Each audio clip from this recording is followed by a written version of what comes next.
Welcome to Spirit, Purpose, and Energy. I'm JJ Flazanes, your host. Today's show is brought to you by Health IQ. Health IQ is a company who are rewarding people with lower rates for term life insurance that not only help protect your family in the case of something happening, but also protect your pocketbook from overspending on life insurance that doesn't reward you for living a healthy lifestyle. Go to healthiq.com/SPE for Spirit, Purpose, and Energy. Fill out the form and see if you can get a free quote. But also take the quiz. I took the quiz. It was fascinating. The data that they have and the algorithms that they use in order to determine where you lie in terms of your insurance quote, your life insurance quote, is fascinating. So I think it's worth testing yourself to see how well you do on that health examination, so to speak. So go to healthiq.com/SPE, get a free quote, take the quiz.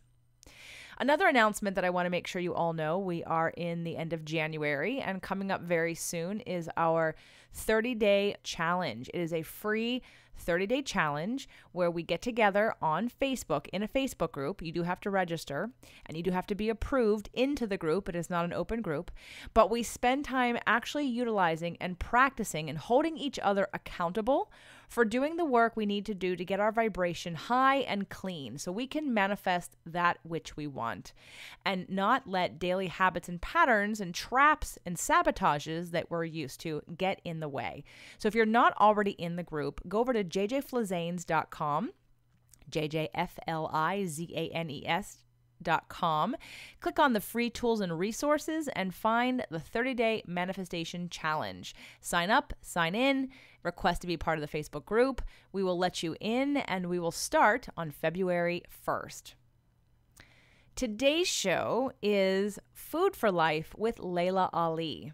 And for those of you who follow me on social media, you know that a few weeks ago I was on her podcast, Laila Ali Lifestyle, and we talked a lot about my book and a little bit about the event, and we had a great connection. And what I really appreciate about Laila is when I got to her studio, she didn't know much about me before I got there, but she actually listened to one of my shows, and she was impressed with my knowledge and impressed with all the things that I knew and understood and integrated, and we had a really great connection. And you're going to hear her today, and one of the things that I want you to remember about her is that she's super busy.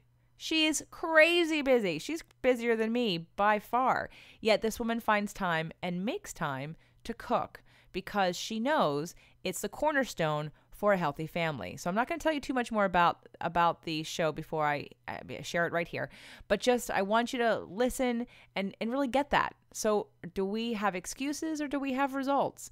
And you know what? We look around and we compare ourselves to other people, but when we look at some of those people who we assume have a lot of support because they've got a lot of resources, and here's someone who could have more support because she's got a lot of resources but chooses not to, I think it speaks volumes to the reason why she's a great role model for all of us to bring it back home, to put it back in the kitchen, to spend more quality time with each other in being mindful, being present, being connected with both each other as well as our food. So I hope you enjoyed today's show. Welcome, Laila, to my show. Hi, how are you doing, JJ? I'm good. I'm so happy to have you here. I'm so excited that you're on my show now. And I have to tell you that Food for Life is a gorgeous, beautiful cookbook. Thank you. I that was really important to me because I'm one of those people that'll buy a cookbook just because it looks good.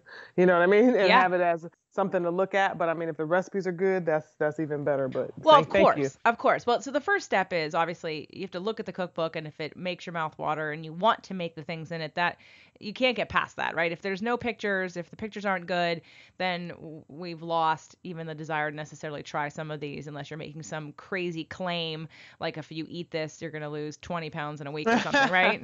Right. Exactly. Right. Yep. Exactly. Right. So, and what's really super fun too is my mom, I called her on the way home after we recorded your show, told her about you, and then she saw you in Oprah magazine with your cinnamon, carrot, and maca muffins, and she's already made them. They've been taste tested at my mother's a great cook. They've been taste tested at my home with my parents. They both love them, and I'm looking at them right now in your beautiful cookbook, and I'm looking forward to making them too.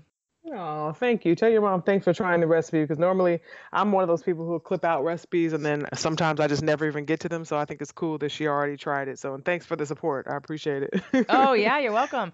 And I really enjoyed reading the beginning of the book as well, because, I know we didn't really talk a lot on your show when you were interviewing me about sort of your position on food. I heard you say, you recognize there's a lot of different ways to eat and that you sort of honor everyone's sort of choices.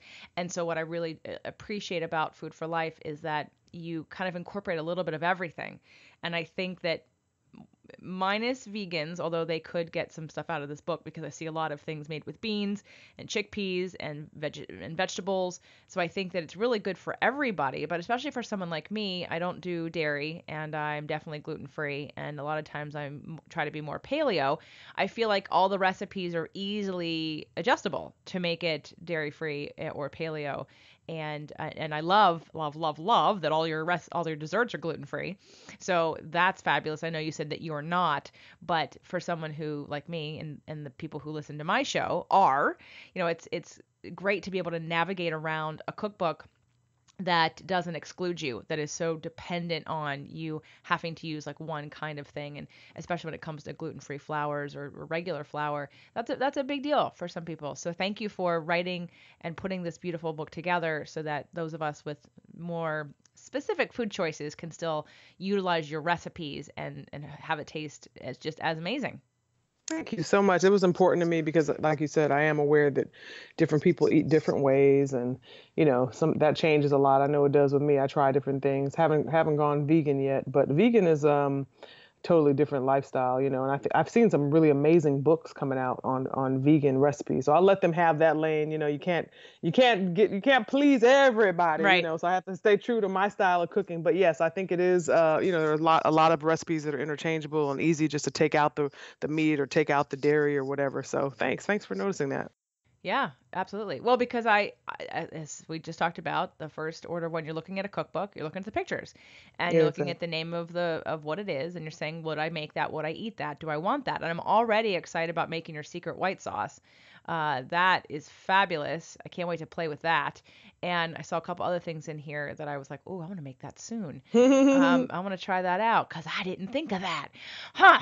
Good. It's crazy. It's crazy because, the secret sauces and things like, I remember I saw something in somebody's recipe before where she pretty much blended down vegetables. And I'm like, wow, why didn't I think to do that? And now I've just kind of been doing it ever since. And, you can come up with your own recipes. You don't even necessarily have to follow mine, but just the idea of saying, okay, I'm going to blend down these fresh vegetables and I'm going to add them into, my pizza sauce, or I'm going to add them into my tomato sauce. I've even, when I make turkey patties, for my kids, I put, vegetables in there. Obviously, you have to watch the quantity because it changes the texture of the meat and of the patty. But, I'm always just thinking about ways to add nutrition to our meals because as we know, and I'm sure people who listen to your show know, it's harder and harder nowadays to, get nutrition just out of the food that we eat because it's just depleted, right? And then you got to buy organic and non-GMO, and just like sometimes I get so overwhelmed even just going to the store to shop for food because I'm looking for the right produce, just the quality produce. So I almost named the book Fight for Your Life, and I was going to do, I mean, like food Right. fight or Right. something, because it's just like, play on words with the boxing and everything. And I decided against it. I was like, not this project. But, because I feel like it's a fight nowadays, just to get a healthy meal on the table. So. Well, I'm impressed that you're still cooking. And you are still cooking, right? Oh yeah. Am I still cooking? Oh, I love cooking. I'm gonna cook till the day I die, for sure. Well, I know how busy you are. Oh yeah. And what I love about that, is because, and I don't know if everyone on who's listening right now understands how busy Layla is, between her podcast and her TV show and this book launch. And I'm sure you're involved in many other things that I have no idea about.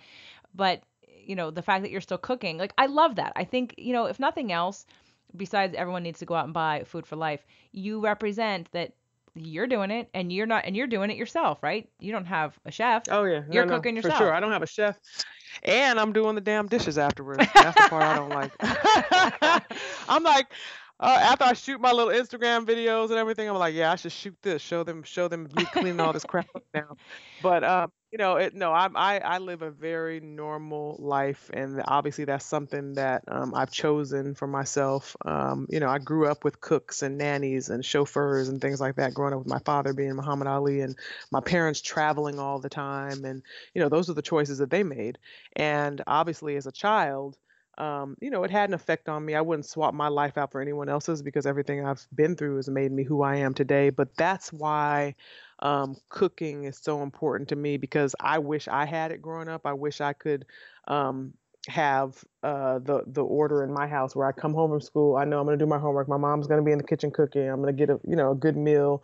We're gonna. So it's like it just makes me feel like home is where the heart is and family and things like that. So.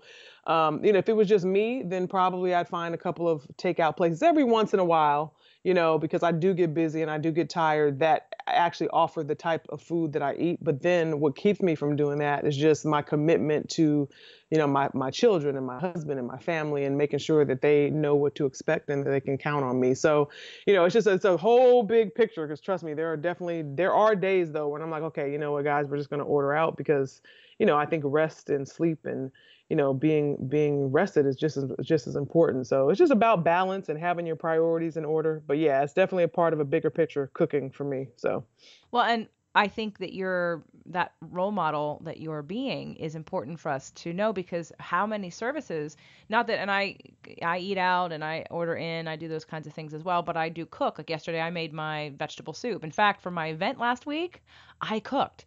I oh actually made wow. them because I had a lot of vegans. I made my vegan vegetable soup and I made a grass-fed paleo chili, beef chili, Yum. because I actually A, I had the time. B, if I was going to cook at all, that was the day to do it. And they were all like, "Oh my God, you cooked!" Because you're Yeah. running around doing an event. But while it's not that hard for me, in fact, it's quite enjoyable when I do it. I think it's so important to show people because it is part of nourishing your body. It's not just about having organic and non-GMO foods and hopefully cleaner foods, anti-inflammatory foods. That's really important for digestion. But then there's this next piece of that neurological connection with our bodies and the energetic exchange that happens when you actually cook food that you don't get when you're disconnected from it by ordering it out or eating at a restaurant or having someone else make it for you.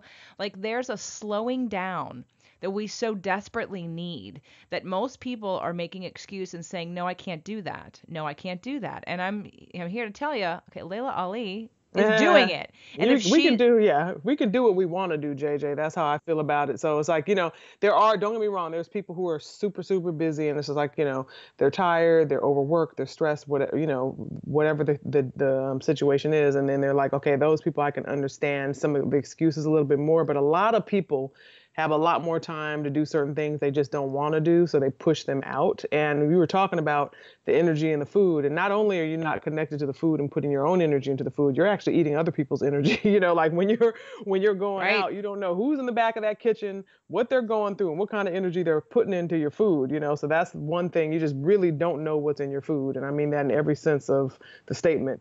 you know so I'm sorry, I didn't mean to cut you No, off. no, no. Well, because it's the idea that while I hear you on that there's some people that are just so super busy, and I get that, but I'm not suggesting that everyone cook 5 days a week, 7 days a week, every meal that you're going to eat, but there is a celebration, there is a tradition, there is a coming together, a community aspect that is beyond just the food. It's an energy that I think is important for having people start to cook more Yes. than you normally are. So maybe that's even just one big meal a week. Maybe that's a Saturday night. Maybe it's a whole ordeal. Maybe you go to Mhm. the grocery store on Saturday in the day and you buy your fresh fruits and vegetables and your lean grass-fed meats and organic wild fishes and whatever you're going to have. And then maybe as a family unit, you make a dinner together. Or if you're not as a unit, because I know sometimes, I don't know about you, I'm all about taking up the kitchen. My kitchen's not big enough for everybody to be doing something. I kind of Mhm. need the space. Like, leave me alone, go fix a table. Like, you can help me in other ways, but I need the kitchen to myself. But what I love is the example that you're putting out there. Not only just the foods and the flexibility of the foods, but the idea that, that it's important for you to feed and nourish your soul as well as your body and your kids and your family and your mental and your emotional well-being to cook. Exactly. I'm all about that. That's right.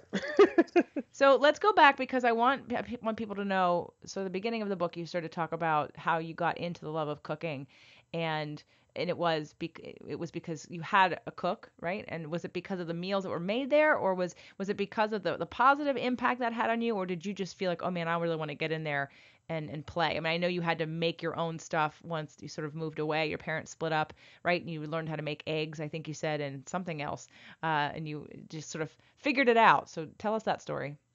Yeah, I fell in love with food, just by having, I did have a chef, and when we lived with our father, or a cook that prepared our meals and was there in the kitchen. So, that's an amazing way to eat as a young child, and finding all these different foods that you like, and, really having that type of a palate that I had. So I just really fell in love with food. And then, of course, when my parents divorced, we didn't end up having a cook anymore. My mom wasn't a cook. And my mom actually, at one point when I was my early teens, she had, actually, I wasn't even in my early teens. I was like 10. She had like a kitchen in the guest house, right? And so I would go into that kitchen and use it pretty often and just kind of experiment. So that's when I started cooking the eggs and the spaghetti, the things that you just kind of try when you're young. And then, I started recreating recipes. I'd call my grandma on the phone and say, how do you make that stewed chicken? Or how do you make that? Then I started asking about gumbo as I got earlier. She told me over the phone how to make a roux. It didn't come out quite right. Now that I know how to make it, but at the time it worked well. I was like, haha, I did it. So I had a lot of confidence, and, so I learned from just trial and error pretty much. And even now, like, I'll just look at recipes and I'll say, my husband will be at a restaurant. I'm like, you like that? Like, I wonder what's in that. And I might ask him, I'm gonna make that for you at home, and he's always laughing about that. I'm always trying to recreate recipes. So that's kind of been my thing since I was really young. And did you eat? I know you talked about in the book, you talk about how, eating clean and eating, or not just clean, but eating in certain ways, fresh fruit and vegetables, and it helped you to be a better boxer, which of course we all know from exercise. We all get that food fuels us. We are what we eat, and the better quality food you have, the better quality energy you can produce, as well as the substrates in your food to help you are the building blocks for both your muscles as well as your cardiovascular system. So was there a specific kind of food plan, or did you eat these foods when you were training? When I was training, I was younger obviously than I am now. So I was, I started boxing. So I was in my 20s, young 20s. And it wasn't really there wasn't so much of a focus on the quality of food back then. It was more so just, the balance of carbohydrates and fats and proteins, and the timing of when I ate. So it was really more just a focus of, okay, I need to be lean and I need to be eating for energy. So I could eat as many calories as I wanted. So I wasn't calorie counting because I burned off so many calories, but it was more so real basic. So like if I was in training camp for a fight, that's when I would really be dialed in. And I had a nutritionist even at one time, and it would be like, okay, you're going to get up in the morning, you're going to run, your miles, you're going to come home, you're going to have your protein shake and put my supplements in there. And then I'd go back to sleep for, an hour and a half. I'd get up, I'd have breakfast, which would be like egg whites, oatmeal. Then I would go to the gym, I'd box. As soon as I was done training, I'd have another shake, just to fuel my body right away without making it work harder. So I did kind of know those things back then, even of, just taking it easy. And then I would have a lunch, I could pretty much eat whatever I wanted. If I wanted to have pasta, like I said, I wasn't focused on the quality of the food, and it wasn't like, oh, I'm being gluten free or I'm not going to eat white pasta. It was like I would eat what I wanted, or I'd have steak and potatoes, whatever. And then dinner, I would kind of take it easy for dinner and just focus on lean protein and veggies and, fresh salads and things like that. So it was real basic.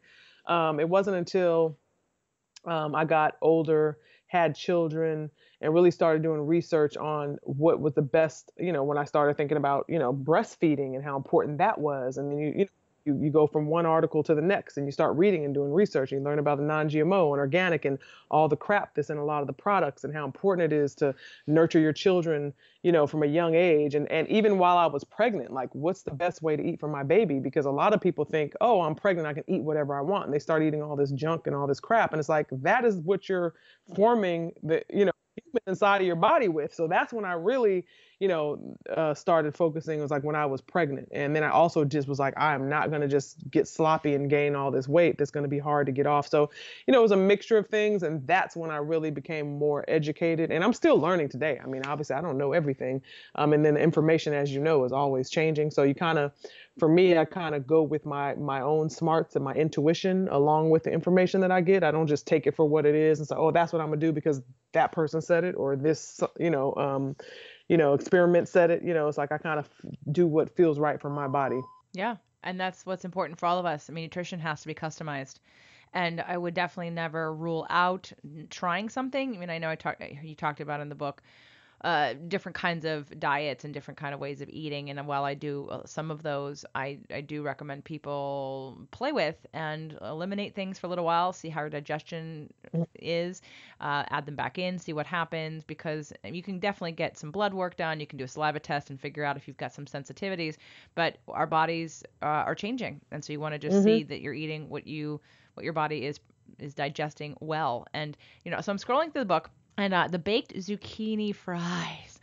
Oh, I'm excited about that. I get bored with zucchini, and I put it in soups, and I make pasta out of it. And I was like, oh, I'm going to try this. So I love when I find new, fun, healthy things to try. So that looks like awesome. And then your spaghetti squash, 7 ways. I mean, people get bored with spaghetti squash, so I think that's another awesome way to take something that, people might not get creative with and show them what they can do with it, because definitely spaghetti squash is a much better choice than regular pasta for 10 different reasons. But it's not for everybody, and you can get bored with it for sure. And so 7 different ways is what she's got in the book. So if you have to check out this book, it's Food for Life. And where can you get it? Any Barnes & Noble or Amazon right now? Is there a specific place you'd want people to go get the book? Yeah, they can get it just Amazon, Barnes and Noble, anywhere pretty much books are sold is a good place to get the book. So, yeah. And you also, is it still going on, your detox program? It is. I have a 7-day detox, which is very customizable, and I'm offering it to anyone who pre-sales the book before it comes out January 23rd, and they can go on to LailaAliFreeDetox.com. Once again, that's LailaAliFreeDetox.com, and there's a page there that kind of gives you the option to purchase the book there. Then you would come, enter your email address, upload your proof of purchase. It can even be a photo screenshot, of the confirmation that you purchased the book, and then you can download the detox. And then you also get, with the detox, you get some of the recipes from my book in advance. So I think it's really cool. And, I give you my shake recipe that I use, because I like to drink shakes. I incorporate them. I have them for breakfast a lot, and I talk about that. And, it's just a great way to cleanse your body of all of the additives, because really what it is about just eating clean. And that's what my detox is, and not having a bunch of processed foods. And I talk about how to build a plate, how to make good snacks for yourself, prepare good snacks for yourself, and then how to also build your own shake. So it's a lot of good information in there, and then tips on exercise and sleep and water intake and all those things. So, but it's very, very customizable, like I said, because a lot of, as you know, the general public doesn't really know what to do or what first steps to take. So this detox, even though it says 7 days, you could do it for the rest of your life if you wanted to. You could do it for 14 days. You could do it for 5 days, but 7 days is just kind of like to get you going. And I think that, once people do start eating clean and they do kind of get a rhythm going, then they'll want to continue doing it. So. Yeah, we all need to be detoxing. It's not really a choice anymore. I mean, yes, it's a choice, but in terms of, you don't have to do it, but you really need to be doing it, because we live with so many toxins, especially anyone who's living amongst, well, if you live here in California and you dealt with the fires, there's that in the air. Plus, if you just live in any populated area with exhaust from planes or cars or machines, or you live near plants of any kind, or so it's just, we're living in that day and age, unfortunately, where there's a lot of toxins in everything, in our food, in our water, in our products, and in the air, and so detoxing is kind of necessary. We have to clean that lint trap, otherwise we're not going to be drying our clothes very effectively. So make sure you at least schedule yourself a couple times a year to be doing this detox, and Laila's detox sounds awesome and amazing, and definitely want to check that out. Now, before I ask you what your favorite food is in here, or your top 3 favorite foods or recipes in your book, tell me about this guacamole. I am a guacamole snob. I have only had like 1 or 2 other guacamoles that I like better than mine, And this one I'm super excited because I love when I find new ingredients to put in it. So tell me how to pronounce this Korean chili paste. That's funny. I'm not a guacamole snob. So you would probably beat me in that competition, if there's something that you make all the time. But this is a very good guacamole. It's called Kujichang. Kuji Kujichang. Chang. Kujichang. It sounds like you're saying C, but it's Gujichang. Guji Chang. Look, yeah, and somebody Korean will probably come back and be like, "That's not how you say it." But um, I was competing on Chopped on the Food Network, and won, and I won on one of the episodes. I made this gochujang guacamole because they give you these ingredients. Anyone who watched Chopped knows they give you this basket, and it was like an avocado. I think I had no, did I have? I had the gochujang, and then I had some other items, and then I had to make I think I had vanilla cupcakes and some chicken tenders, and I had to make an appetizer using those ingredients and anything else that I wanted to add to them, and they judge you on taste, creativity, and presentation. So what I did is I took some of the crumbs from the vanilla cupcake, grinded them down, and added some flour. And then I breaded the chicken tender in that and fried it, right? Pan fried it. Now I wasn't thinking about health; I was thinking about winning. Yeah, I So know. no, I had to use what they have. I had Right. to use what they have available. So I pan fried it, and then I also made a side of guacamole using the avocado and the gochujang, which is a spicy Korean tomato sauce. Like you said, it just has. I didn't know what the heck it was, but what you do is, of course, you smell it, you taste it, and you go, "Oh, okay, it has a little kick. I'm gonna use this." So, that's what inspired this guacamole. So it's really a simple recipe.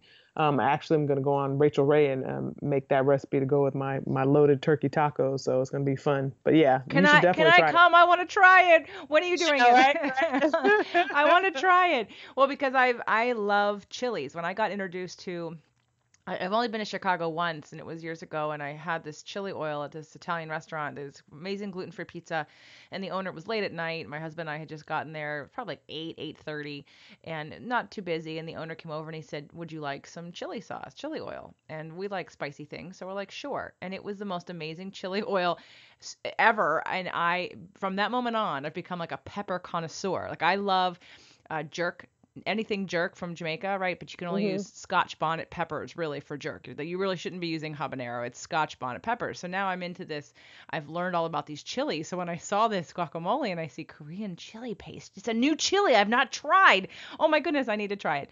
So I'm super excited. No. Is it like medium hot? Is it really hot, or does it just depend on how No. much you Well, use? I mean, it depends on how much heat you can take. Because you just told me you're like this chili pepper connoisseur, so I could say it's hot. I'm not like someone who loves spicy food. I can handle it, but I would say like if someone was saying, "Well, how spicy do you want it?" When you can choose, I would probably say, "Oh, just make it like a 4 or 5." You see what I'm saying? So Yeah.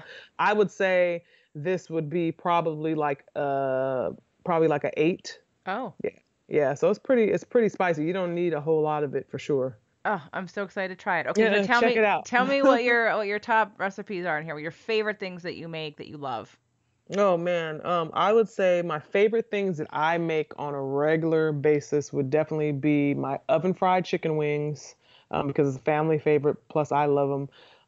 I make, I would say the gumbo.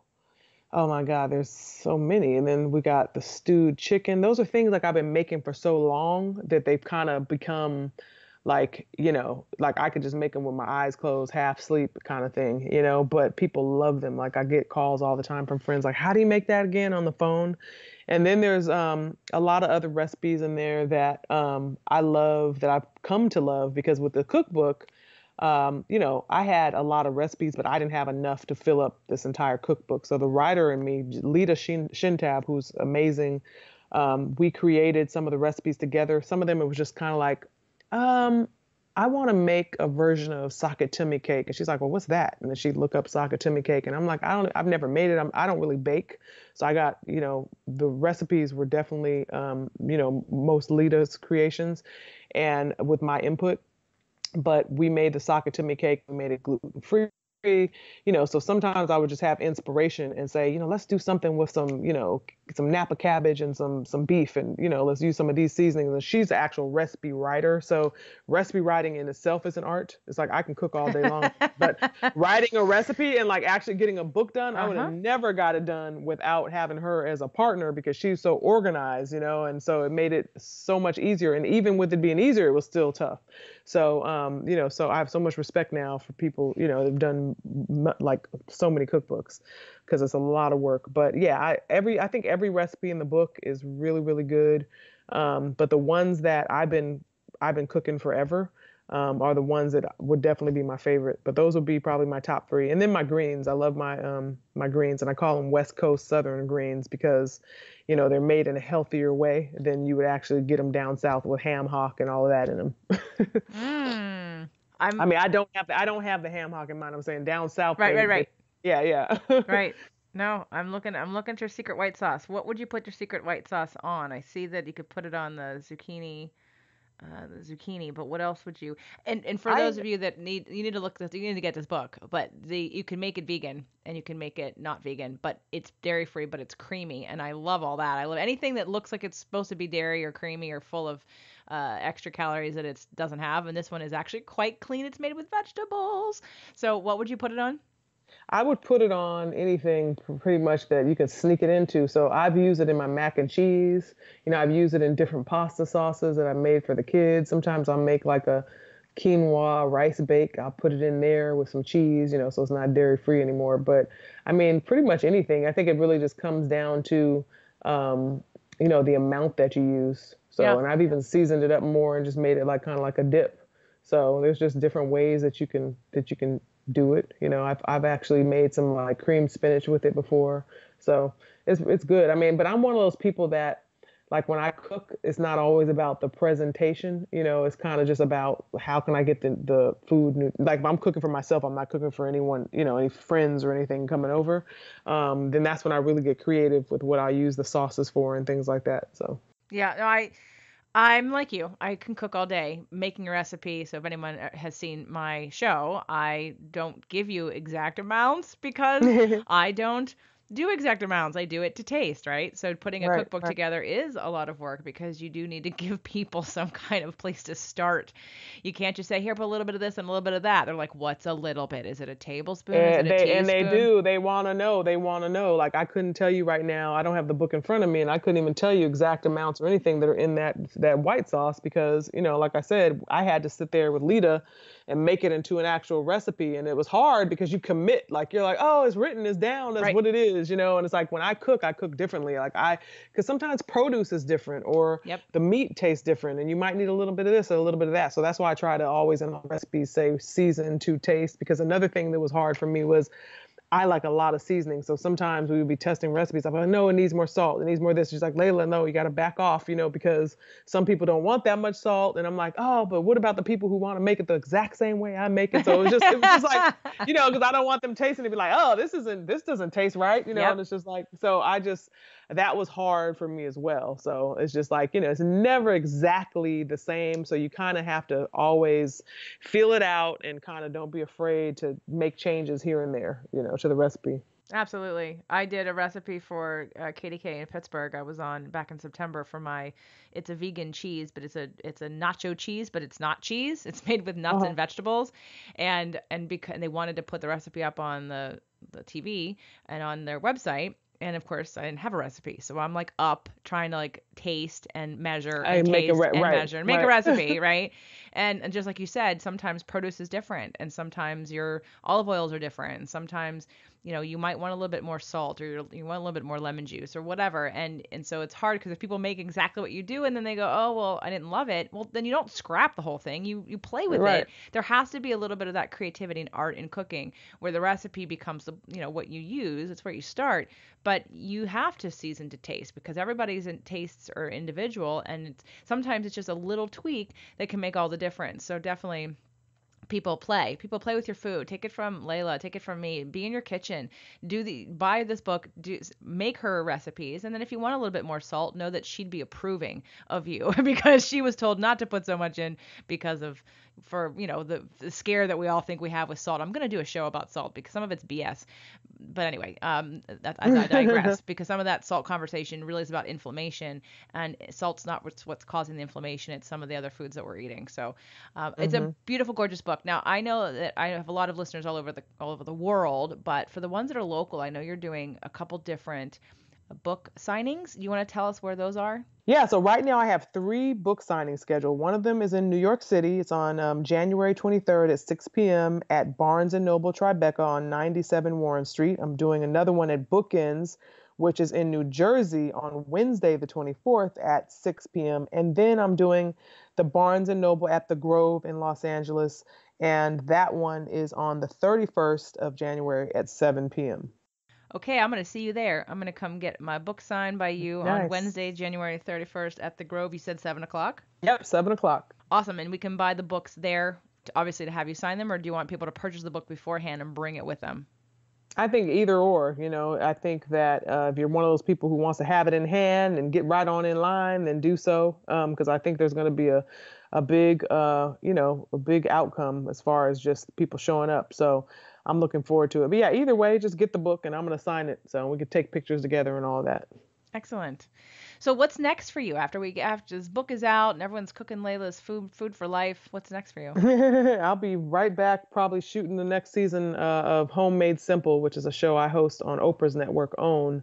It comes on every Saturday at 9 o'clock, and it also re-airs during Oprah's Super Soul Sunday at 1 p.m. So I'm the new host. It's a show that's been on for 7 seasons, and it's really cool. So this is my first season, and it's really fun because not only do I go into people's homes with my team, a designer and a carpenter, and remake a home for a very deserving family, but I also get in the kitchen and cook with them. And we've been cooking recipes out of my cookbook, and then I also create a recipe for that family depending on what their eating preferences are. And so it's really fun, and it's been great to be able to promote my book on the show as well. So it's great, but it's a lot of work. So once this tour is over, I'll be right back shooting more episodes. See, everyone, what a role model. She is busy and she is still cooking. It is so important for healthy living to get your relationship with food intact and make sure that you get Laila's book and that you schedule at least one meal a week. Everybody can do one meal a week. Yeah, yes, JJ. Look, I knew I was going to be busy, so I just got back from New York last night, and before I left, I made a pot of soup too. It was funny when you were saying that's what you made, which is a great option when you got to serve a lot of people, because you just make one big old pot. And I thought that your chili was a great idea also. But I made my soup with bone broth. And then I put a bunch of vegetables in. It was easy. I just kind of used what I had on hand, chopped them up, put them in the pot. So I'm going to go have a bowl, when we're done talking, because I don't always have time to cook, either. But I like to try to make something that'll kind of last me for a few days and just easy to heat up. So that would be a great place to start, if you want to get started cooking. Absolutely. Soups are awesome. I have mine sitting on the stovetop too, because that's how I'm going to get my vegetables in today, because I cooked a whole bunch of broccoli and carrots and cauliflower and onions and garlic. Yum. And I put some spices in it. And you can make it vegan. And I'm going to get a nice loaded punch of veggies today in my soup. So absolutely, soups are a great way to start. So Laila, I love you. I think you're welcome. I think you're awesome. And I really, really, really appreciate that you cook and that you represent what is possible for everybody out there I'm tired of hearing excuses about why people have a bad relationship with food. There really isn't any. She's busier than most people and she can cook. So please buy Food for Life and come visit her and me on Wednesday, January 31st, if you're in LA, for her book signing at the Grove at 7 o'clock on January 31st. Laila, thank you so much for being on my show. Thank you for having me on. I'll see you soon. Yes, you will. And as a reminder, today's show was brought to you by Health IQ. Make sure to go take your test and get your free quote at healthiq.com/SPE.